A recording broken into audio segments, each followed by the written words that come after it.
fait, aujourd'hui, par la grâce de Dieu, je voudrais essayer de nous parler, de continuer un message que j'ai commencé il y a un bout de temps sur le livre de Daniel. C'est un livre un peu compliqué, un livre où il y a beaucoup de révélations, il y a beaucoup de questionnements, un livre où il y a certaines choses qui demandent vraiment d'aller dans la profondeur, faire des études pour soutirer des vérités bibliques.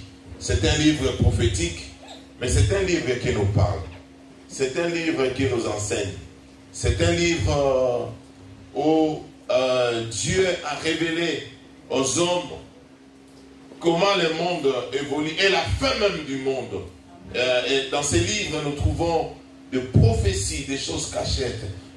On nous parle également de la fin de ces temps. On nous parle du retour de Jésus-Christ. On nous parle de l'enlèvement de l'Église. L'Église que nous sommes un jour, nous allons quitter ce monde et nous allons partir. Nous allons laisser nos véhicules, nous allons laisser nos maisons, nous allons laisser tout ce que nous avons et nous allons partir. Être enlevés. Quand bien même, peut-être que ça sera avant, si la mort ne nous prend pas. Si la mort n'arrive pas et que Jésus revient, nous allons monter. Alors, aujourd'hui, nous allons lire avec vous le chapitre 1 et le chapitre 2 de Daniel. Donc, mon message d'aujourd'hui, en fait, c'est je dirais, une étude biblique où je vais donner quelques explications. Il y aura beaucoup de lectures. C'est-à-dire, nous allons lire les deux chapitres. Il y aura la lecture de textes. Je vais essayer de donner des explications. Il y a de la place, vous pouvez aller là-bas. Merci beaucoup. Donc, je vais donner des explications. Je vais aussi encourager. Je vais aussi faire des exhortations et l'encouragement à la lumière de ces textes bibliques que nous allons lire. Donc là, moi j'ai choisi cette méthode. Pour gagner du temps, je ne vais pas faire la lecture moi-même. Je vais commencer à lire petit à petit les portions où j'ai essayé d'épingler. Nous allons lire tous les deux chapitres, mais en commençant par quelques versets, après quoi je vais expliquer, je vais commenter, je peux exhorter, je peux encourager. Amen. Amen. Nous commençons au premier chapitre, le verset 1. Je vais faire la lecture, après quoi je vais essayer de vous expliquer. Je n'ai pas un thème spécial. En fait, si vous voulez écrire les thèmes, écrivez seulement Daniel chapitre 1, chapitre 2. Ou bien Daniel à Babylone. Écrivez comme ça. Daniel à Babylone, chapitre 1 et chapitre 2. Moi, j'ai fait la lecture. La 3e année du règne de Joachim sur Juda, Nebuchadnezzar, le roi de Babylone, marcha contre Jérusalem et en fit les sièges. Le Seigneur livra entre ses mains Joachim, le roi de Juda, et il y partit des ustensiles de la maison de Dieu. Nebuchadnezzar emportant les ustensiles dans le pays de Shinéar, dans les temples de son Dieu, il les mit dans la maison du trésor de son Dieu. Le roi donna l'ordre à Aspenaz, le responsable de ses eunuques, de faire venir quelques Israélites de sang royal ou de famille noble. Ce devaient être des jeunes garçons sans défaut, physiques, beaux, doués de perspicacité et de sagesse, instruits et intelligents, capables de servir dans les palais du roi. On leur enseignerait la littérature et la langue de Babylone. Le roi leur réservait pour chaque jour une portion des plats servis à sa table et du vin de ses banquets. Il voulait les former pendant 3 ans, à la suite desquels ils entreraient à son service. Il y avait parmi eux des Judéens, Daniel, Anania, Michaël et Azaria. Le chef des eunuques leur donna des noms. À Daniel, celui de Belteshazzar, à Anania, celui de Shadrach, à Michaël et celui de Meshach, et Azaria, celui de Abednego. Daniel prit la ferme décision de ne pas se souiller en consommant les plats servis à la table du roi et les vins de ses banquets. Il demanda alors au chef des eunuques de ne pas l'obliger à se souiller. Dieu gagna à Daniel la bienveillance et la compassion des chefs des eunuques. Ce dernier dit à Daniel: je redoute mon Seigneur le roi. C'est lui qui a fixé ce que vous devez manger et à boire. Pourquoi devrait-il vous voir aborder une moins bonne mine que les jeunes gens de votre âge? À cause de vous, je risquerai ma tête auprès du roi. Daniel dit alors à l'intendant, auquel le chef des eunuques avait confié la responsabilité de lui-même, Anania, Michaël et Azaria: fais donc un essai avec tes serviteurs pendant 10 jours, qu'on nous donne des légumes à manger et de l'eau à boire. On examinera ensuite devant toi notre apparence et celle des jeunes gens qui mangent les plats servis à la table du roi. Puis agis avec nous, tes serviteurs, en fonction de ce que tu auras constaté. Il leur accorda ce qu'ils demandaient et fit essai avec eux pendant 10 jours. Au bout de 10 jours, ils avaient meilleure apparence et avaient pris plus de poids que tous les jeunes gens qui mangeaient les plats servis à la table du roi. L'intendant retirait donc le plat et les vins qui leur étaient destinés et leur donnait des légumes à la place. Dieu accorda à ces 4 jeunes gens de la connaissance et de la perspicacité dans tout ce qui concernait la littérature et la sagesse. De plus, Daniel était capable d'expliquer toutes les visions et tous les rêves. Au moment fixé par le roi pour qu'on le lui amène, le chef des eunuques le présenta à Nebuchadnezzar. Le roi discuta avec eux, et parmi tous ces jeunes gens, il n'en trouva aucun comme Daniel, Anania, Michaël et Azaria.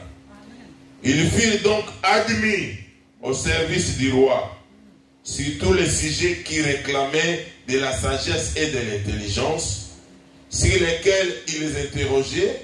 Le roi les trouva 10 fois supérieurs à tous les magiciens et astrologues présents dans tout son royaume.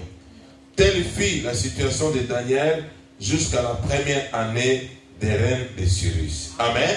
Amen. Voilà. La première des choses que je vais partager ici, vous voyez, le monde dans lequel nous vivons, c'est un monde de puissance. C'est un monde de puissance, c'est un monde de forts, des hommes forts et des hommes puissants. Dans ce monde, tout le monde cherche à écraser l'autre. Un pays qui a développé un armement plus sophistiqué va chercher à dominer sur les autres. Voilà, c'est le monde d'aujourd'hui, c'est comme ça. Il y a des compétitions, il y a des combats, il y a des guerres, il y a, comment dirais-je, des rivalités. Et à cette époque, où Daniel a vécu, il y avait une grande puissance, la Babylone. Et c'était, comme aujourd'hui nous allons dire, les États-Unis d'Amérique. gendarme du monde. Ils géraient, ils gouvernaient, ils dominaient. Ils avaient une parole plus forte. Un jour, parce que le roi Nabuchodonosor, c'est-à-dire Nabuchodonosor, c'est le roi de Babylone. Il était plus fort. Il a décidé d'aller à Jérusalem. Le Dieu que nous prions, c'est le Dieu d'Israël. C'est le Dieu d'Abraham. Alléluia. Et Jérusalem, c'est la ville de Dieu. Ils connaissaient Dieu. Ils avaient des temples où ils adoraient le Seigneur. Parce que Dieu s'est révélé à Abraham, leur père, leur ancêtre. Et lui maintenant, ils avaient aussi leur Dieu, le petit Dieu. Vous savez, chaque nation a ses dieux. Chaque ethnie, même chez moi au Congo, chaque ethnie a ses petits dieux. Des fois, ils adorent ces dieux-là. S'ils ont un problème, ils cherchent à aller parler à ces dieux-là. Mais Dieu nous a fait grâce de connaître le véritable Dieu. Amen. Le roi des rois, le Seigneur des seigneurs. Le Dieu d'Abraham, le Dieu d'Isaac et le Dieu de Jacob. C'est le Dieu qui était prié en Israël et à Jérusalem. Mais ce roi a pris la décision pour aller à Jérusalem. Qu'est-ce qu'il a fait? Il est allé piller tous les ustensiles, les outils, les matériels en or que les enfants d'Israël avaient fabriqués pour leur servir à adorer leur Dieu dans les services. C'est-à-dire tout ce qui était dans les temples. C'est comme quelqu'un ici à Mulhouse, il vient, il récupère tous nos micros, il récupère tous ses amplis et il amène ça chez lui parce qu'il est plus fort que nous. Il est venu comme ça, il est venu récupérer. C'est-à-dire, il y a eu transfert du trésor de la maison de Dieu vers un Dieu païen, vers une nation qui ne priait pas Dieu, qui ne connaissait pas Dieu. La première leçon que je voulais tirer, c'est m'est venu du transfert. Vous savez, aujourd'hui, vous savez que l'Église est riche. L'Église a des richesses spirituelles. L'Église est bénie par des révélations. Et l'Église aussi, Dieu, il passe pour bénir les hommes qui vont à l'Église. Amen. Comme toi et moi, Dieu passe pour te bénir, afin que toi, à ton tour, tu puisses bénir aussi l'Église. Voilà pourquoi à l'Église, nous pouvons avoir de bonnes choses. L'Église peut avoir de bons micros. Je bénis le Seigneur parce que nous avons bataillé. On a fait des cotisations luttées pour avoir cet ampli. Quand bien même, bon, ça nous a coûté quand même, je crois, aux alentours de 800 €. 850. Mais il y a aussi des amplis, les tables qui peuvent coûter 10 000 €. Et pourquoi on n'a pas acheté les 10 000 €? Parce qu'on n'a pas assez de moyens.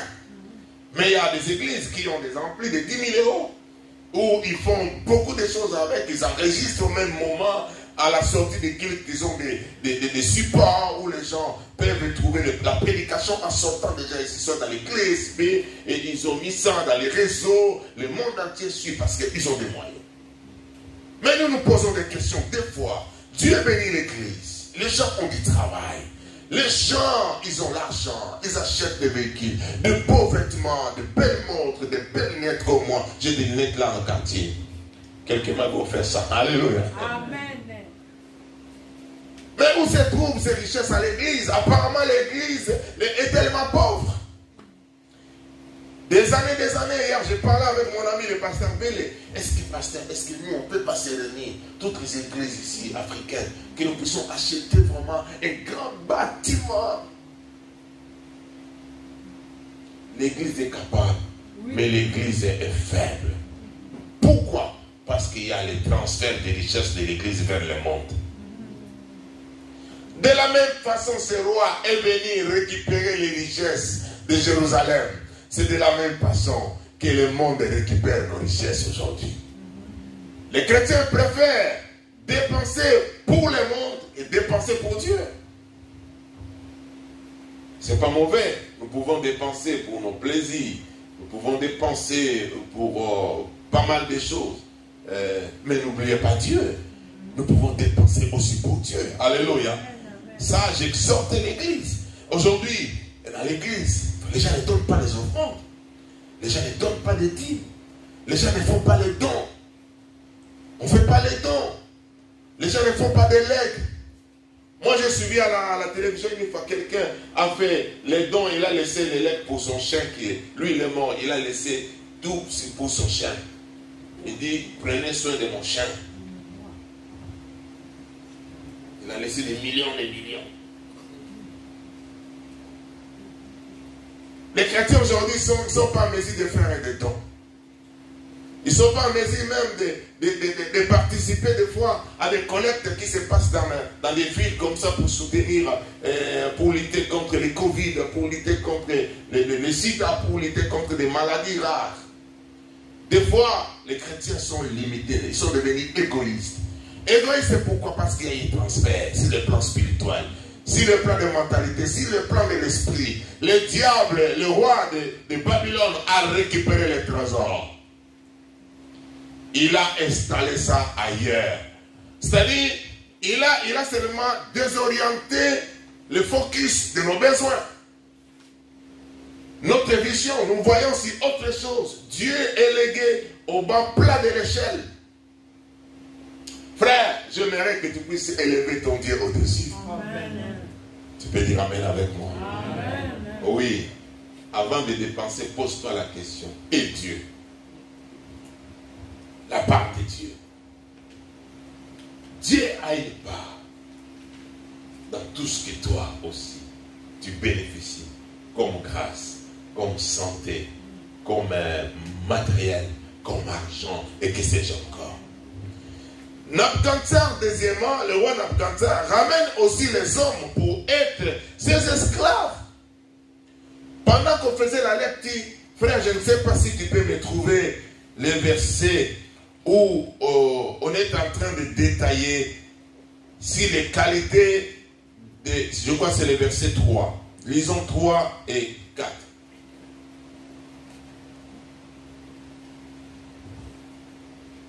Le roi Nabukadnezar fait une... Non. Chapitre 1, verset 3 et 4.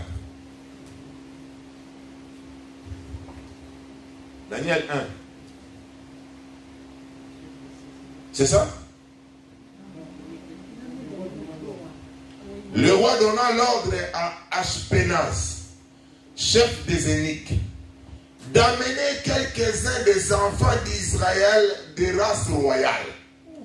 C'est-à-dire, le roi, très visionnaire, très exigeant, il veut que son royaume puisse exceller en intelligence, à connaissance et à l'éducation. Il va donner, il dit, ramène quelques enfants d'Israël de race royale. Vous savez, quelqu'un qui a grandi dans la royauté, il a la notion de bourgeoisie et de la noblesse. Alléluia. Amen. Il a animé de la noblesse. Même pour te demander peut-être un verre d'eau, il y a des formules. Et pour servir, pour manger, il y a des codes, comment dirais-je, est-ce que culinaire ou bien quel code pour manger? Il a des codes pour s'asseoir. Vous savez, quand on mange, on est sur la table. C'est pas toi, ta bouche qui va vers la nourriture, c'est la nourriture qui vient vers toi. Devant le couvert. C'est-à-dire que ce n'est pas toi qui se penche, c'est la nourriture qui vient vers toi. Ils ont toutes ces noblesses. Ils savent que quand il mange avec des grandes personnes, quand bien même il a fini de manger, ce n'est pas lui qui va se lever. On laisse d'abord le roi. Et si le roi se lève, tout le monde se lève, finit de manger. Personne ne mange. Et dit, cherchez-moi ces enfants-là qui ont une bonne éducation royale. Des familles nobles.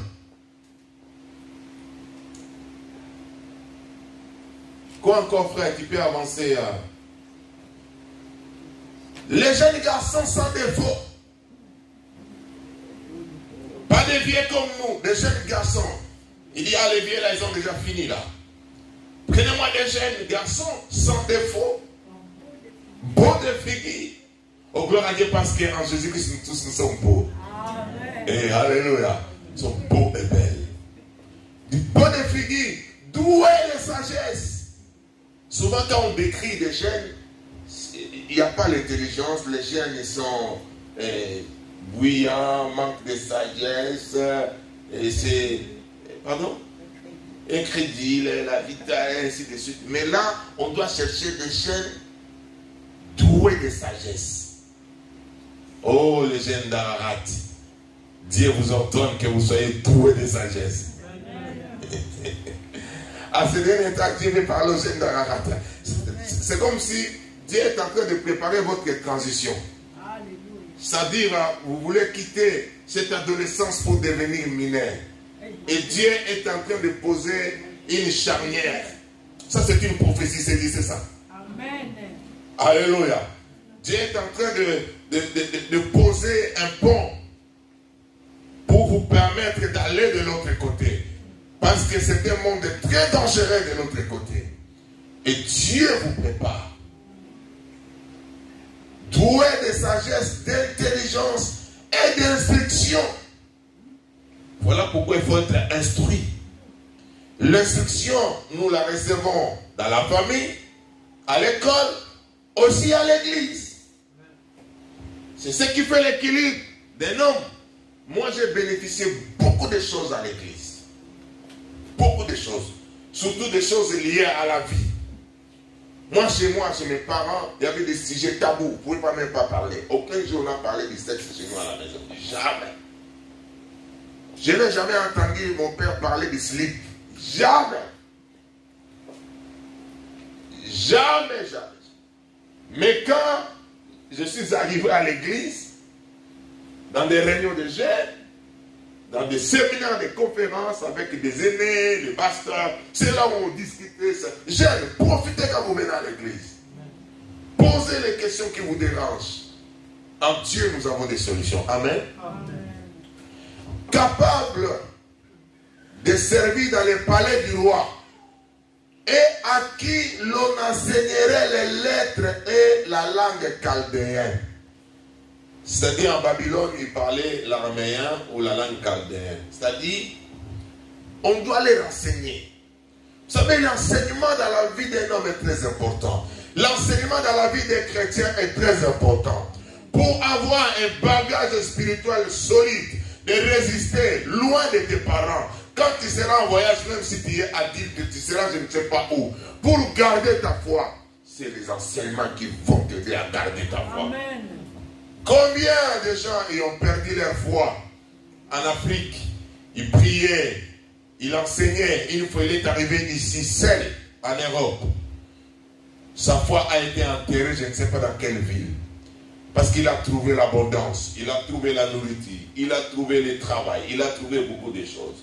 Mais lorsque tu es enseigné, tu vas comprendre que tout ce qu'il y a dans ce monde, Dieu a créé cela pour toi. Et c'est toi qui dois dominer, ce n'est pas eux qui vont te dominer. Tu peux monter, frère? C'est tout? Les jeunes garçons sans défaut, on leur enseignait pour chaque jour. Mais il y avait un endroit où on disait on doit les enseigner pendant 3 ans. C'est ça?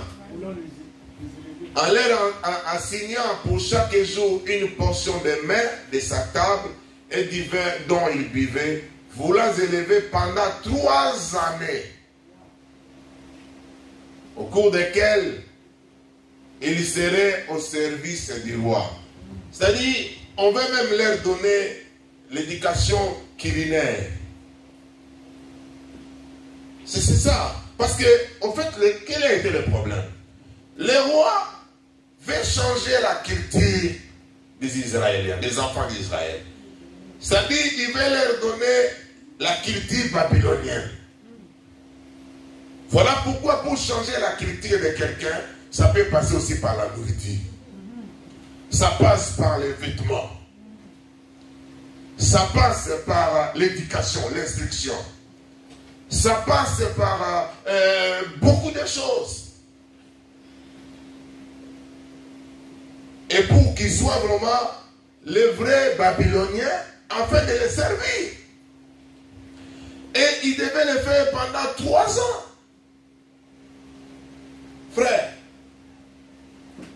3 ans d'enseignement seulement pour servir le roi.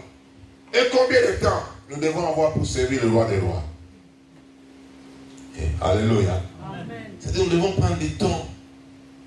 Et là, je vais souligner sur l'aspect d'aimer l'enseignement, la formation. Voilà pourquoi moi, je me cantonne pas seulement à faire des prédications. Je sais que les chrétiens, nous aimons beaucoup de prédications. Les messages qui touchent, qui te poussent à dire amen, et tu sens encouragé. Mais des fois, à un certain moment, on a besoin que tu sois enseigné. Amen. Parce que l'enseignement te permettra d'avoir tes 2 pieds sur la terre et la tête sur tes épaules. Sans cela, moindre argent passé sur ton compte, la tête est en bas, maintenant les pieds sont en l'air. Parce que tu es déséquilibré. Oh, gloire au Seigneur, que Dieu nous aide. Et, c'est-à-dire, tout ça l'objectif, en principe, tous ces privilèges-là, il leur donne pour qu'ils soient ses esclaves. Est-ce que vous comprenez? Parce qu'ils sont déjà des esclaves. Qu'est-ce qu'il va faire encore? Il va changer leur nom. Vous savez, le nom de quelqu'un renferme son identité. Alléluia. Amen. Le nom renferme une identité. C'est ton identité. C'est très important. Ne te lève pas du jour au lendemain comme ça. Tu commences à être appelé au Ben Laden. Oh, changer, appelle-moi Ben Laden. C'est moi Ben Laden.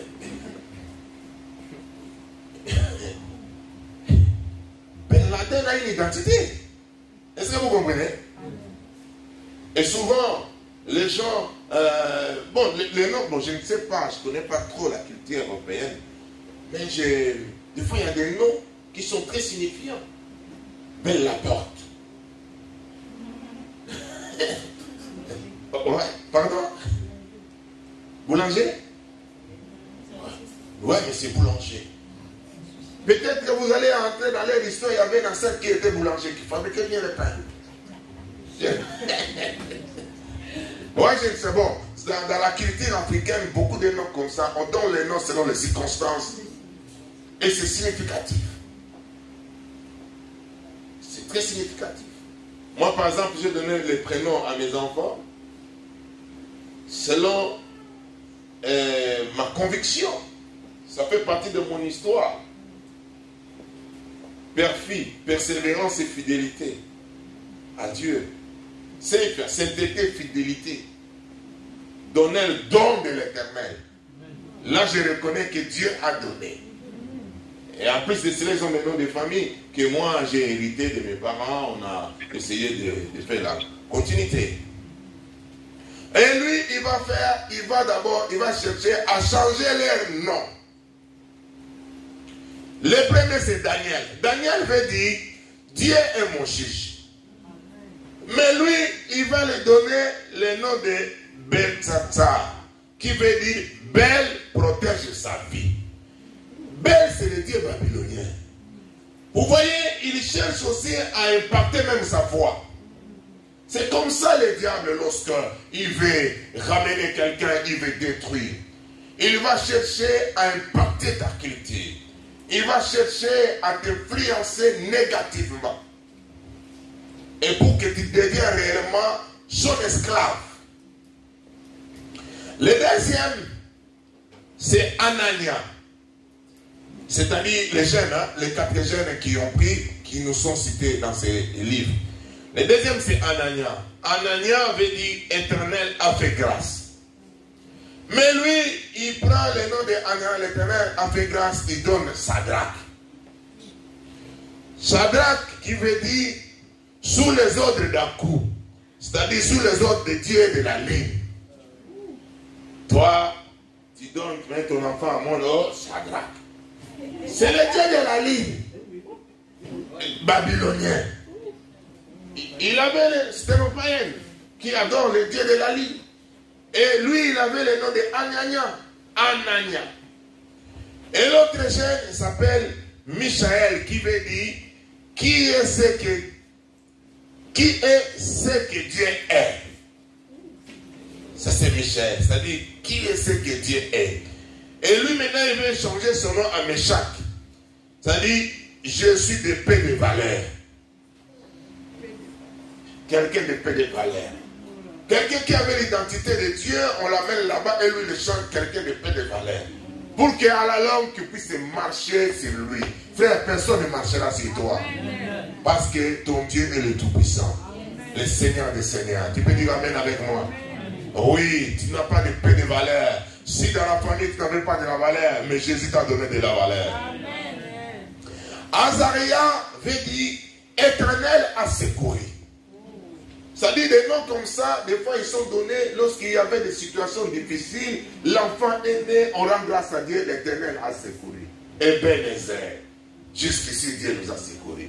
Et lui, il va prendre le nom pour lui donner Abed-Nego. Serviteur de celui qui prie pour Bel.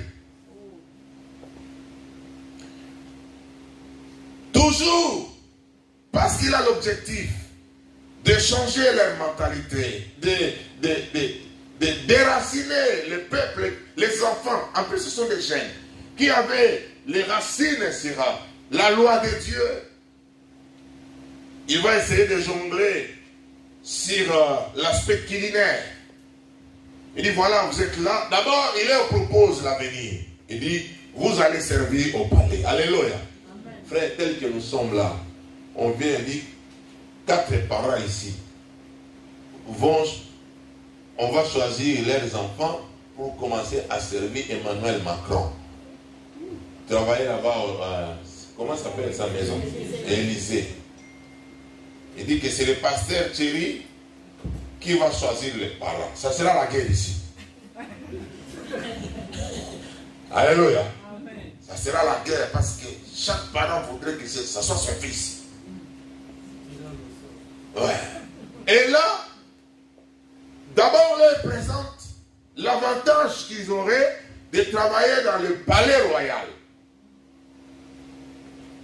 Mais au préalable, il y a des conditions pour travailler. Il dit, choisissez ces jeunes comme ça et vous allez leur donner à manger. Et pendant tout ce temps, nous allons voir ceux qui seront en bonne santé. Deuxièmement, ceux qui vont répondre aux quiz, c'est-à-dire aux questionnaires. On va leur demander si le plan intellectuel, si le plan culturel, ainsi de suite. Nous allons voir qui sont cultivés, qui ont les QI intellectuels les plus avancés, les conscients intellectuels. Et quand ils ont appelé ces jeunes, et Daniel dit, vous savez, Daniel j'ai découvert en lui l'art des négociations. C'est-à-dire, Daniel, il est très fort, jeune qu'il était, et en train de... chercher un stylo. Pour moi? Ouais, j'avais ça, je ne sais pas où je l'ai. Peut-être j'ai laissé dans la moitié.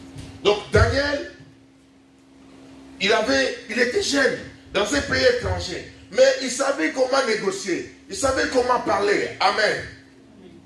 Merci. Il savait comment parler, il savait comment négocier. Dommage aujourd'hui, même certaines personnes adultes aujourd'hui ne savent pas parler. Ne savent pas présenter leurs problèmes. Il est devant son pasteur, la façon qu'il parle à son pasteur, c'est comme si le pasteur était son petit gamin. Le pasteur, c'est ton papa spirituel. Amen. Alléluia. Le pasteur, c'est ton père spirituel. Et Daniel, il a une manière de parler, une façon même de négocier si ses intérêts, si son avenir. On vient leur proposer que vous allez travailler, mais comme ça vous allez manger tout ce que le roi vous présente comme nourriture. Mais Daniel, dans sa base de données spirituelles, qu'il avait été, je ne sais pas, je ne peux pas dire formaté, mais stocké, quand on stocke les données, sur les plans informatiques, on dit quoi? Hein? Quand on garde, bon, on sauvegarde.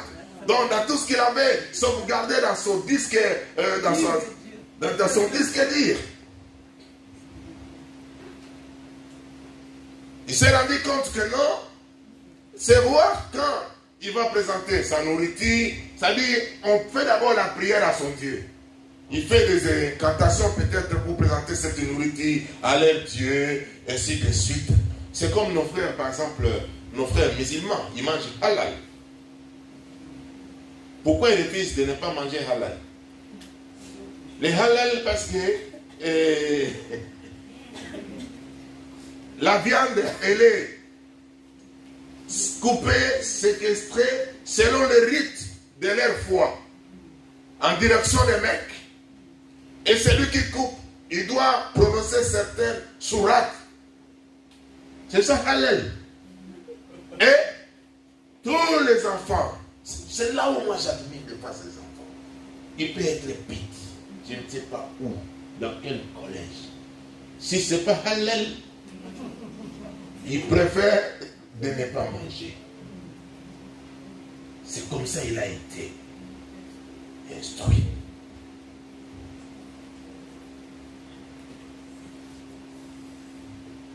Mais les enfants des chrétiens sans discipline,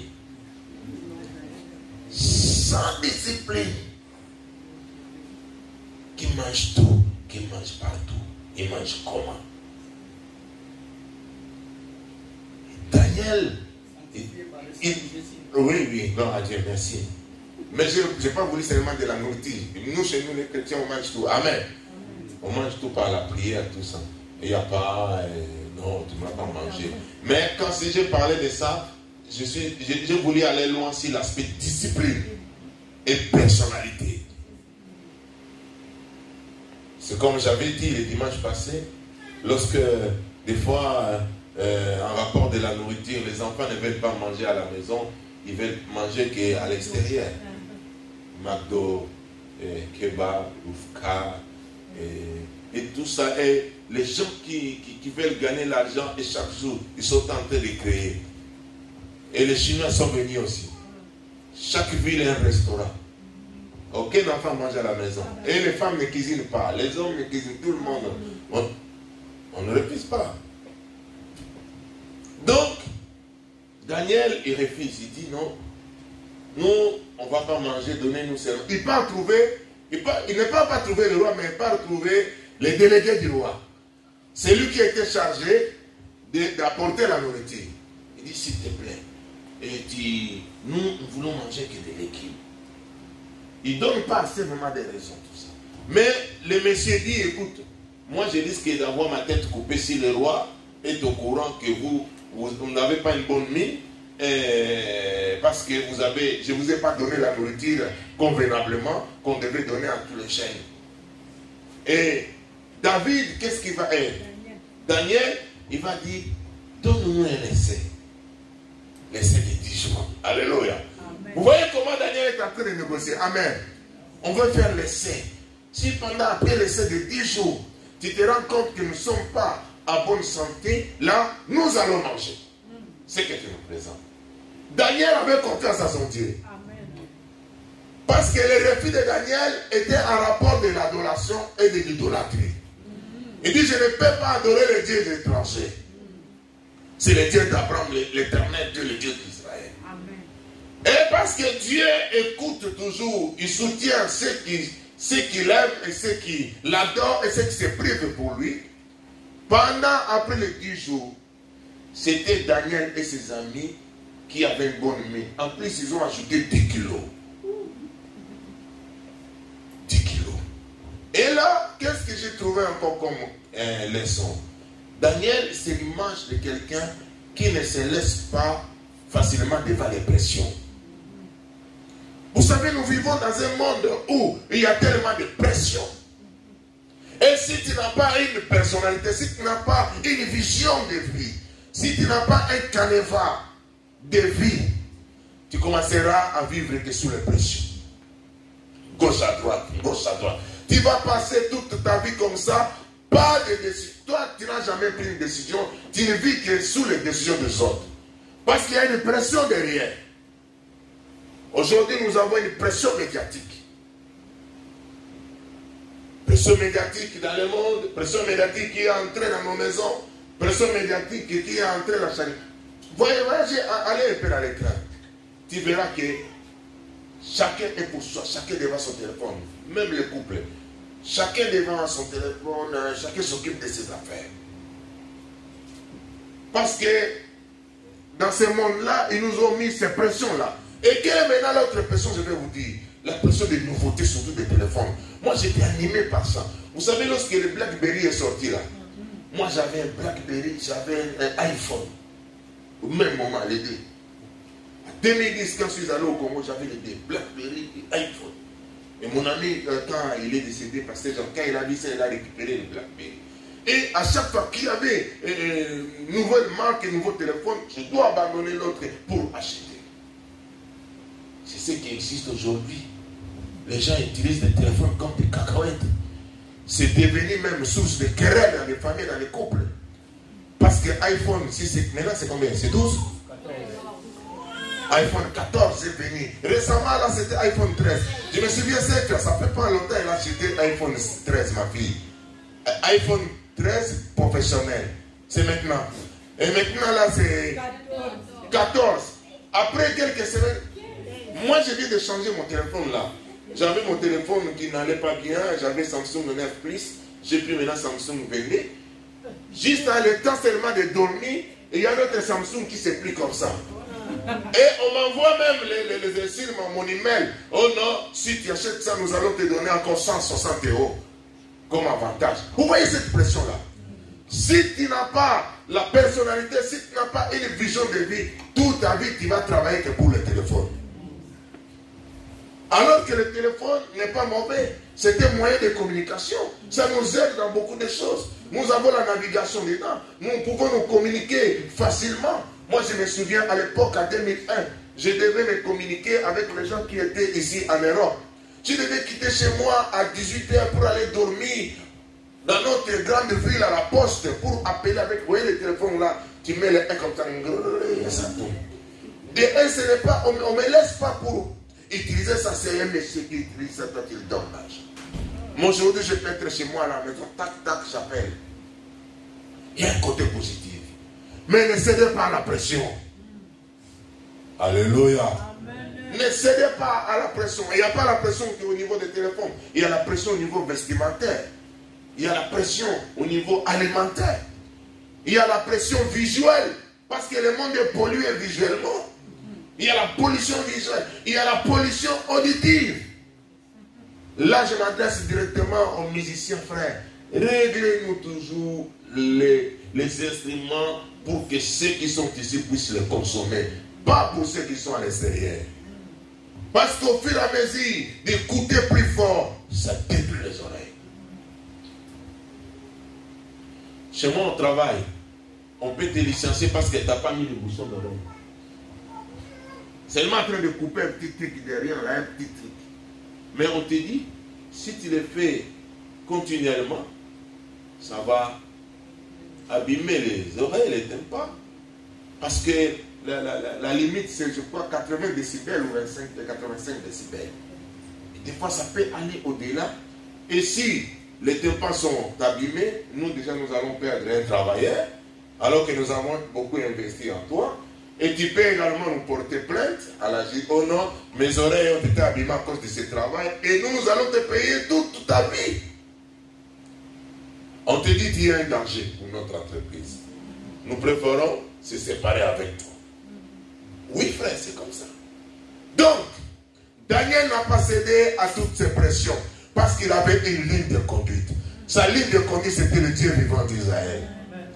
Jeune qu'il était. Voilà pourquoi la Bible nous dit, je crois, dans Proverbe 22, enseigne à ton enfant la voie de Dieu, et quand il sera grand, il ne s'en détournera jamais. Et parents, nous sommes là. Ne passez pas le temps qu'à envoyer tes enfants au McDo, de leur donner des kebabs, de leur faire des cadeaux, les cajoler, les faire éduquer dans les cages d'or. Non. Apprenez-les la voie de Dieu. Amen. Amen. Voilà pourquoi je suis content. J'ai observé quelque chose ici. Ça m'a beaucoup réjoui. Le pasteur Dali, il danse avec ses enfants ici à l'église. Il a développé un orchestre privé là. avec ses enfants, et c'est maintenant lui-même il chante. Sa femme est en train de commenter là-bas et tous les enfants ils sont en train de danser. Ça c'était un message très fort. Alléluia. Frère, moi je n'ai jamais dansé avec mon père. Oui, oui. Moi je l'ai vu une fois danser, c'était je crois dans une manifestation familiale. Mais aujourd'hui moi je peux danser avec mes filles, avec celles, avec mes enfants. Alléluia. C'est pour leur montrer le meilleur endroit pour danser, c'est ici. Amen. Et nous nous dansons pour Dieu. C'est ça le message. Alléluia. Amen. Oui, oui, c'est ça le message. Les enfants vont danser et ils dansent pour Dieu avec leur père. Et ça va rester, ils parleront un jour. Moi, quand je danse avec mon papa chantait comme ça, et puis nous dansions ensemble. Amen. Ne passez pas le temps qu'à faire des cadeaux aux enfants, mais tu négliges leur éducation spirituelle. C'est cette éducation qui a fait que Daniel, à Babylone, il a quitté son pays, mais il a gardé une ligne de conduite. Amen. Nos enfants iront étudier, je ne sais pas, aux États-Unis, ils iront travailler, je ne sais pas où. Le grand trésor que nous pouvons leur donner, c'est la foi en Dieu et l'enseignement de la parole de Dieu. Quelqu'un peut dire Amen. Amen. Est-ce que c'est clair? Très clair. Est-ce que c'est clair? Amen. Très clair. Donc, Daniel a réussi à tous ces concours. Il a été admis dans le cours royal pour commencer à travailler pour le roi de Babylone. Est-ce que nous pouvons acclamer pour ces jeunes-là? Daniel et ses amis. Ils sont morts, ils sont dans la félicité, mais nous apprécions leur façon. Amen. Amen. Ils ont été admis, mais ils avaient des collègues magiciens. Leurs collègues qui travaillent dans le cours royal, ce n'était pas les pasteurs, ce n'est pas la sœur telle, c'était les magiciens. Parce que le roi Nabuchodonosor avait des magiciens. Lorsqu'il avait un problème, c'était des magiciens, les astrologues, qui lui expliquaient et qui lui disaient ce qu'il devait faire. Lorsque rien ne marchait pas, c'était ces astrologues, les magiciens. Et maintenant que Daniel et ses amis, ils ont été admis dans le cours royal pour travailler, ils étaient aussi considérés comme des sages. Mais leurs collègues, c'était des magiciens. Frères, nous vivons un monde où il y a plusieurs dieux. Oui, chacun a son Dieu. Et quand vous entrez dans certains magasins ici, vous trouverez par exemple les Chinois. Si tu entres à gauche, à droite, observe un peu à gauche. Statue Bouddha. Toujours. Je suis vu à la télévision.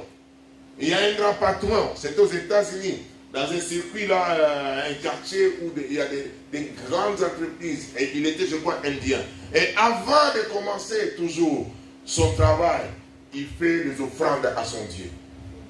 Il allume le tchoula et les trucs là qui sont mauvais là, et tout ça, les encens, il offre à son Dieu, là il fait des incantations, après quoi il passe dans son bureau. Chacun a son Dieu. Mais toi, ton Dieu est le véritable Dieu. Amen. Sache-le, tu iras au travail, tu iras à l'école, chacun a son Dieu. Mais pour que ton Dieu puisse te défendre, tu dois être en conformité avec lui. Amen. Tu dois marcher en harmonie. Être un jeune qui prie, qui aime la parole de Dieu, qui écoute la parole, qui marche dans la crainte de Dieu, qui ne veut pas faire du mal.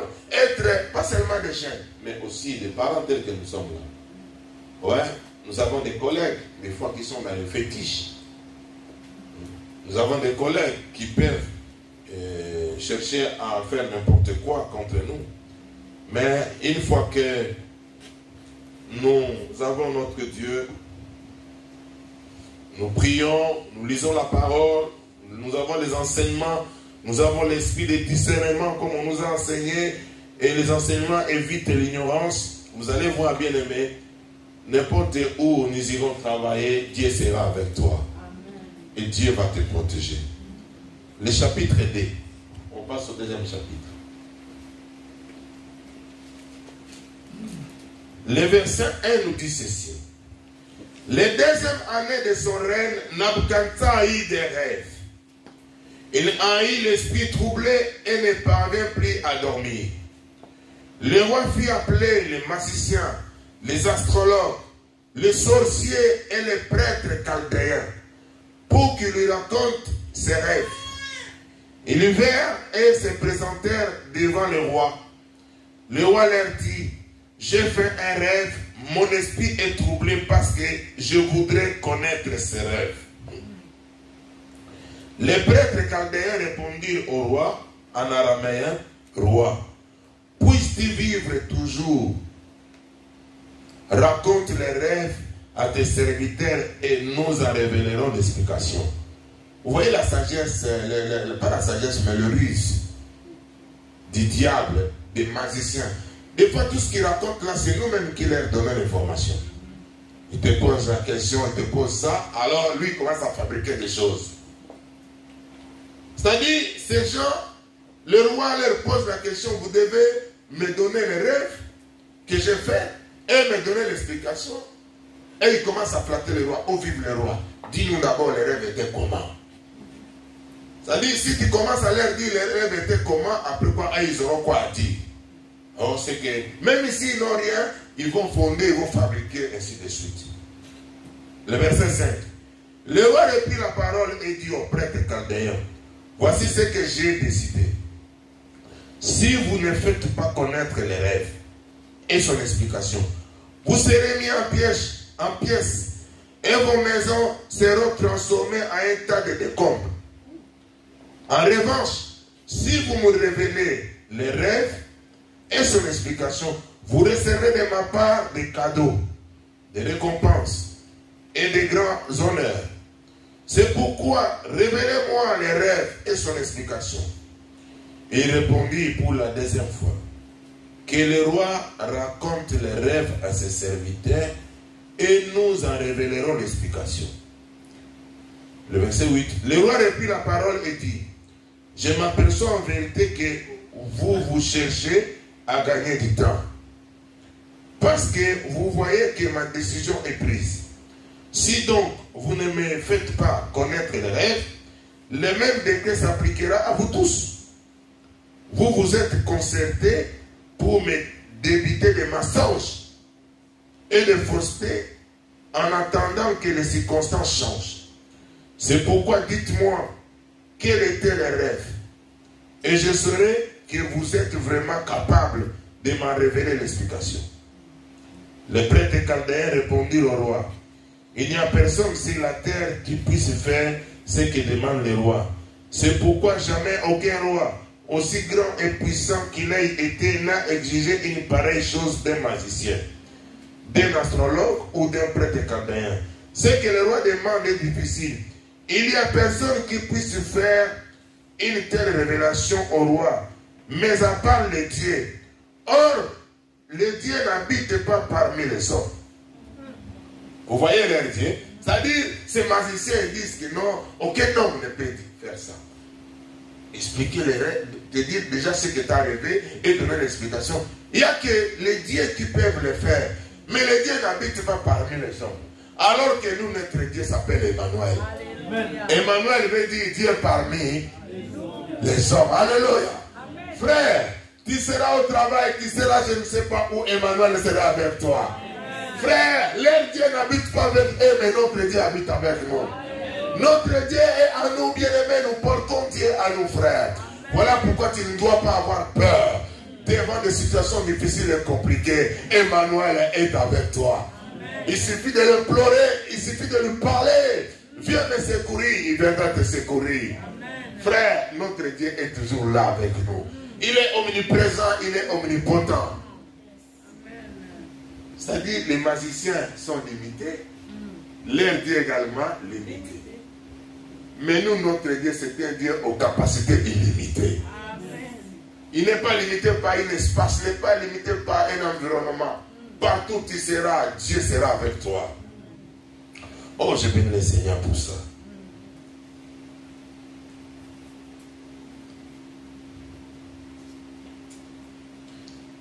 Verset 14. Je vais lire jusqu'à Non, je me suis arrêté à quel verset? C'était quel verset? Ouais, je me suis arrêté au verset 11. Je continue la lecture. Il nous reste combien de minutes?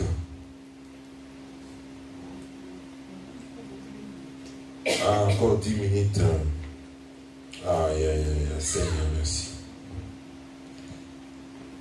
Cela mit les rois en colère. Il fut irrité qu'il ordonna de faire mourir tous les sages de Babylone.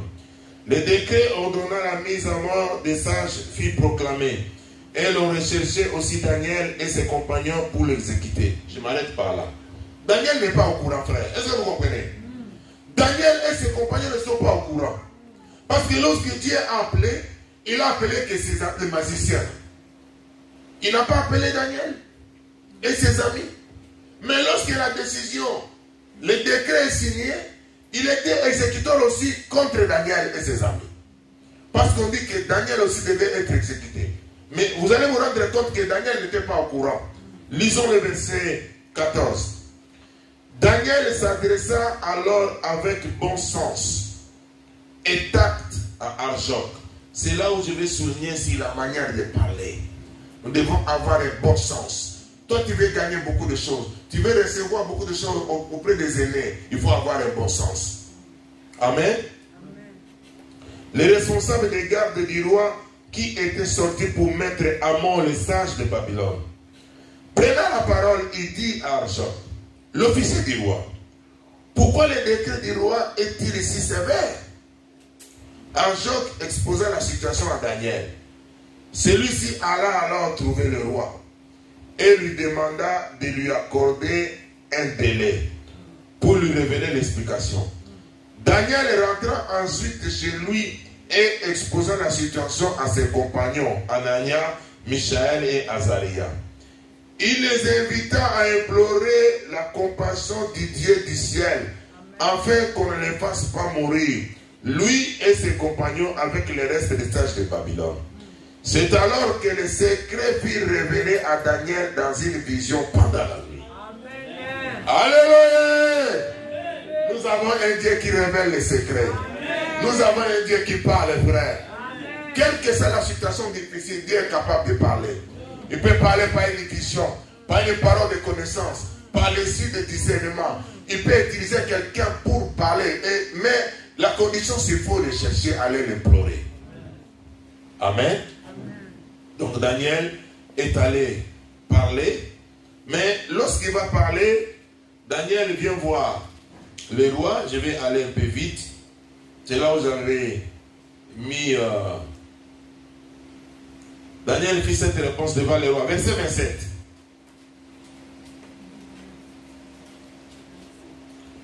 Ce que le roi demande est un secret que les sages, les astrologues, les magiciens et les devins ne sont pas capables de lui révéler.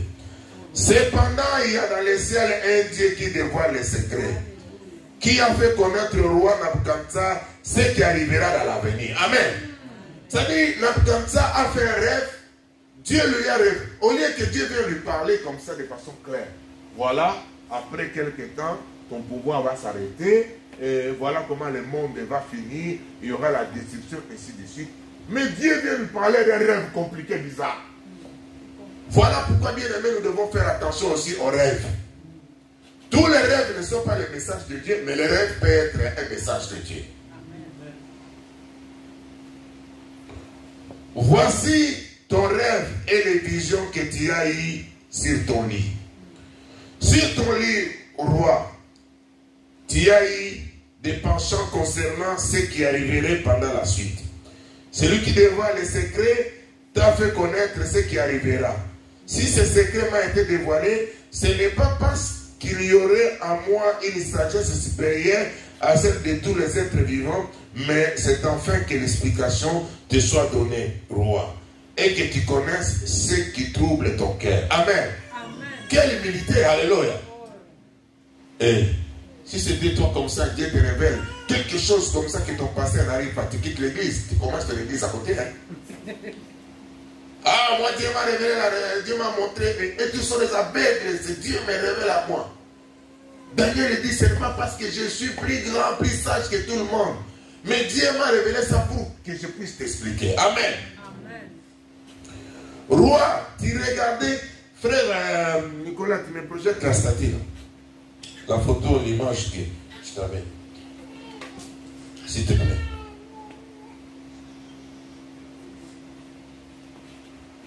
Roi, tu regardais, tu avais une grande statue. Frère, toi tu dors la nuit. Dans ton rêve, tu vas entrer une statue comme ça. Le jour au lendemain, tu seras chez le pasteur avant qu'il se réveille même. Même à 4 heures, tu dis, mais pasteur, les démons de la famille sont venus me chercher avec une statue bizarre. Et le monsieur avait les bras croisés, la patte. Non, non, non, non, ça c'est... J'ai l'impression que ma vie est finie. Cette statue était immense et d'une splendeur extraordinaire. Bon, parce que là, je n'ai pas vraiment mis de couleurs convenablement. Elle était debout devant toi. Son aspect était terrifiant. La tête de cette statue était en or pire. Vous voyez la tête là? Merci frère. La tête, c'est en or. Non pire. Pas de l'or mélangé. Pas de plaqué. L'or pire.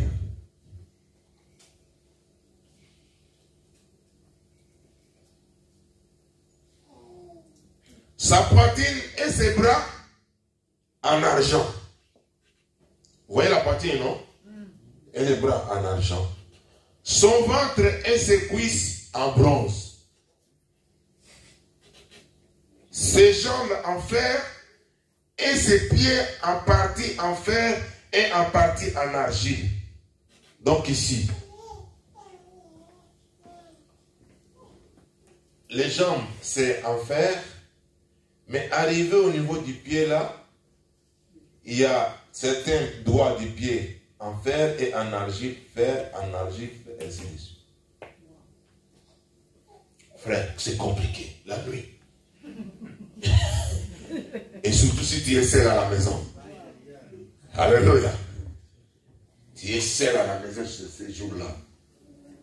Tu fais un rêve pareil. Je ne pense pas, tu ne vas pas appeler le pompier, tu vas sortir. Mamie, dit que pasteur Dali, il dort. J'ai besoin de soutien dans la prière. Alors que tous les temps, on te demande pour venir prier si tu ne viens pas. Mais statue comme ça. En plus, la façon dont ils sont en train de détailler dans le sommeil, il était imposant, il était grand et il était terrifiant. Ça fait peur. Et il y a des couleurs. L'or, l'argent, bronze, le fer, au niveau des pieds, le fer et l'argile.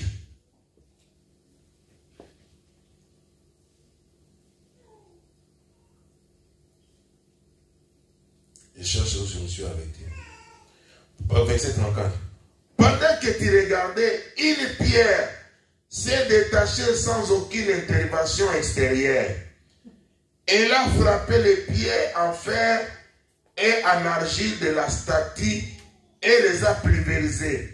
Le fer, l'argile, le bronze, l'argent et l'or ont alors été pulvérisés ensemble et ils sont devenus pareils à la balle qui s'échappe d'une aire de battage à l'été. Le vent les a emportés, on n'a plus trouvé aucune trace d'eux. Quand la pierre qui avait frappé la statue, elle est devenue une grande montagne et remplit toute la terre. Voilà quels étaient les rêves. Nous en dirons l'explication devant les rois. Amen. Amen. Tu peux dire Amen. Amen. C'est-à-dire, devant toujours dans son rêve, cette pierre-là, la pierre que quelqu'un n'a pas envoyée, quelqu'un n'a pas lancée, c'est venu de nulle part. La pierre n'est pas venue toucher la tête, ni toucher, il est venu toucher seulement au doigt du pied, parce que c'est un alliage fragile. L'or et le fer et l'argile ne se mélangent pas. ne se mélange, c'est fragile. Et il est allé toucher juste là. Quand l'Empire a touché ici, toutes les statues s'est décollées. C'est devenu comme des ballons à l'air là, les enfants jouent avec. Alors il est parti et on n'a pas trouvé. Mais la pierre est devenue une montagne. Une grande montagne. Tout ça dans les rêves de quelqu'un. Frère.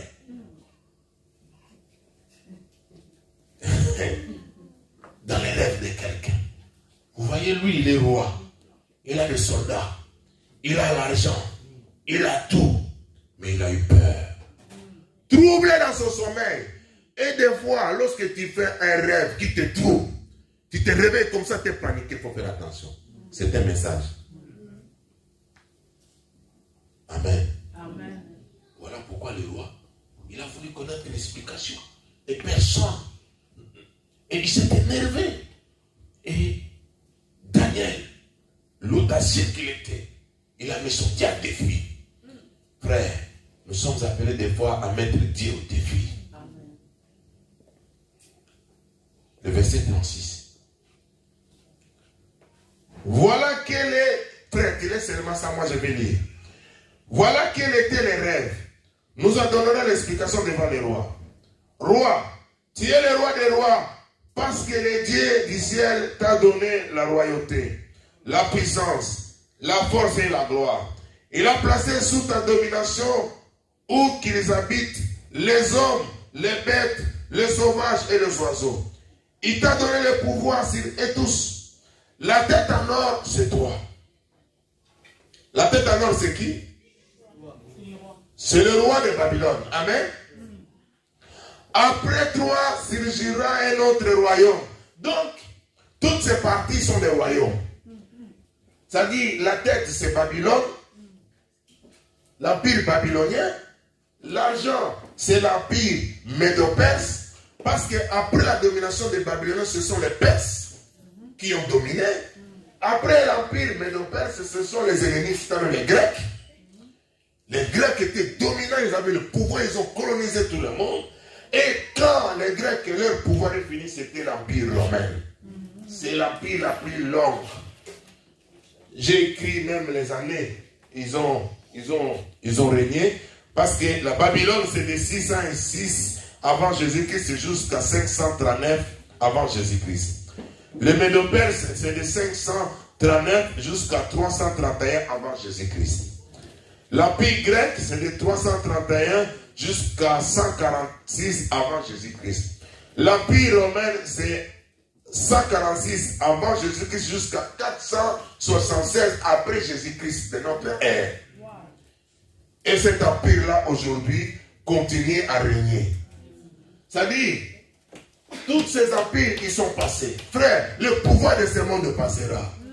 Les hommes forts, voilà pourquoi si Dieu t'a béni, tu dois être humble parce que tu passeras. Amen. Et tous, le roi là qui a arrêté Daniel, Dieu lui montre que tu vas passer. Après toi, les autres viendront et passeront. Et ils viendront et passeront. Même l'empire romain passera. La plus longue, et je vais vous révéler quelque chose. L'empire romain, la plus longue, jusqu'à 416 après Jésus-Christ, se trouve aujourd'hui au niveau du pied. Pourquoi? À cause des alliances. L'Empire romain. Nous avons l'ONU aujourd'hui. Nous avons l'OTAN. Nous avons toutes ces alliances-là. Aujourd'hui, on a la monnaie unique. Et ainsi de suite. C'est-à-dire, si vous lisez l'histoire, vous suivez la télévision, cette alliance est fragile. Certains quittent l'Union européenne, d'autres veulent entrer, ils veulent entrer dans l'OTAN. Voilà la guerre de la Russie avec l'Ukraine, tout autour de ces alliances, des alliances. C'est-à-dire, l'Église doit comprendre que nous sommes déjà ici. Il reste seulement à la pierre, venant de nulle part, de venir frapper là pour que tout s'arrête. Vous avez compris mon message? Amen. Frère, nous sommes déjà ici. Là.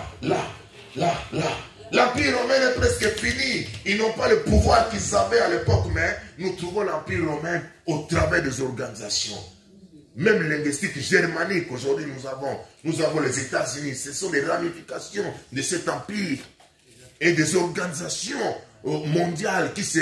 Je suivi une fois Nicolas Sarkozy qui disait, écoutez, l'heure est venue, nous devons mettre un nouveau ordre mondial. C'est Nicolas Sarkozy. Nouveau ordre mondial.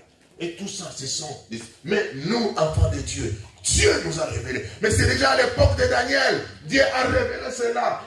Nous sommes, bien aimés, nous sommes déjà vers la fin. Voilà pourquoi nous devons être conséquents. Amen. Tu ne sais pas quand est-ce que la pierre va se détacher pour venir toucher ici. La pierre, si je vous donne le nom, c'est la pierre qu'on rejetait ceux qui bâtissaient. C'est cette pierre qui est devenue la principale des langues. Et alléluia. Ouais, la pierre qu'on rejetait ceux qui bâtissaient, c'est cette pierre-là. Il viendra frapper la pan. Tout va s'écrouler.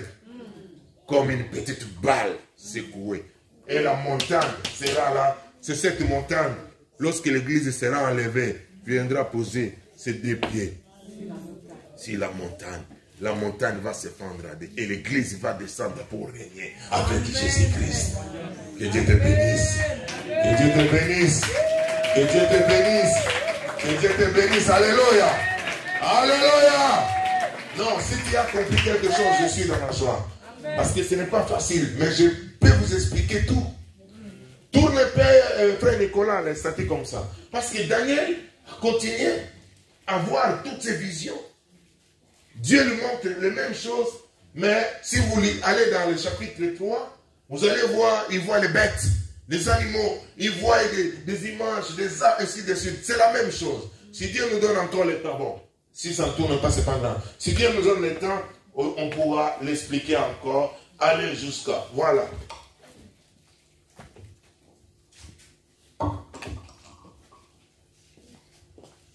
Moi, j'ai mis dans mon croquis ici. Donc, je vous ai expliqué le chapitre 1 et le chapitre 2. Donc, le chapitre 3 est là. Daniel a vu notre statue là. Ça, je crois, c'est la fournaise. Et il y a encore le chapitre 4. Tous ces bêtes-là, les ours, les léopards avec 4, ce sont des messages. Et vous trouvez ça dans le livre de Daniel. Jusqu'au chapitre 6, 9, 10, 11 et 12. Ça nous montre que ce monde prendra fin bientôt. Amen, amen. Jésus-Christ reviendra pour instaurer son règne. Mais avant qu'il instaure, il faut que l'église soit enlevée. Qu'il monte, qu'il demeure qu'il puisse recevoir les récompenses au ciel. Et ensuite, nous allons descendre pour inaugurer les règnes millénaires. Et nous passerons par la guerre de Armageddon. Et le Gog et Magog, c'est après l'Armageddon. Et nous allons régner, vivre pendant 1000 ans. Frère, vivez aujourd'hui, frère, dans la vision que la vie, nous avons la vie éternelle. Il faut lutter. Ne donne pas toute ta vie, c'est comme si l'hamburger, c'est ça la finalité.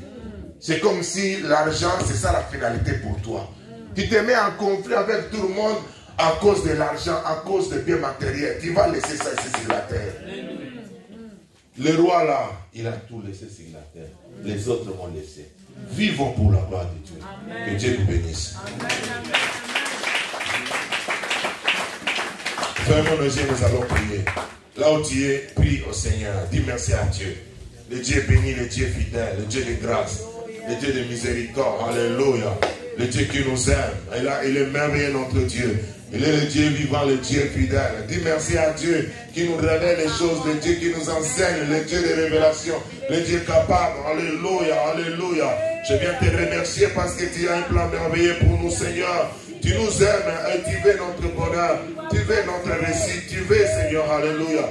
Nous comprenons que, Seigneur, le monde passera. Le monde passera, alléluia. Alléluia, mais ta parole ne passera pas. Ta parole ne passera jamais. Tu es le même hier, aujourd'hui, à jamais. Dans un âge, tu es Dieu. D'éternité en éternité, tu es Seigneur. Alléluia, tu es merveilleux, Jésus. Merci, Jésus, alléluia. Tu viens bientôt nous sortir. Alléluia. Nous voulons, Seigneur, vivre pour toi. Nous voulons te célébrer, Seigneur. Nous voulons te magnifier. Nous voulons comprendre que l'Éternel, ce monde ira vers la fin. Bientôt, Éternel. Mais prépare-nous l'église, Seigneur, que nous puissions entrer ces jours-là. Parce que tu es le Dieu d'amour, le Dieu de paix, le Dieu fidèle. Reçois l'honneur, reçois la gloire. Au nom de Jésus-Christ. Amen. Je vais vous dire quelque chose encore. Vous voyez au niveau de la valeur des métaux. C'est-à-dire, on a commencé par l'or, argent, bronze, le fer. La qualité des métaux, ça diminue ou ça baisse? Ça baisse de la valeur. C'est comme ça la vie que nous avons aujourd'hui, ça baisse de la valeur. Ça diminue. Mais au niveau de l'efficacité, ça monte. L'argent est plus solide que l'or. Le bronze est plus solide que l'argent. Le fer est plus solide. Mais c'est vers la fin, tout devient fragile. Pour dire que bien aimé, nous vivons dans un monde où nous devons faire très très attention. Que Dieu bénisse, merci.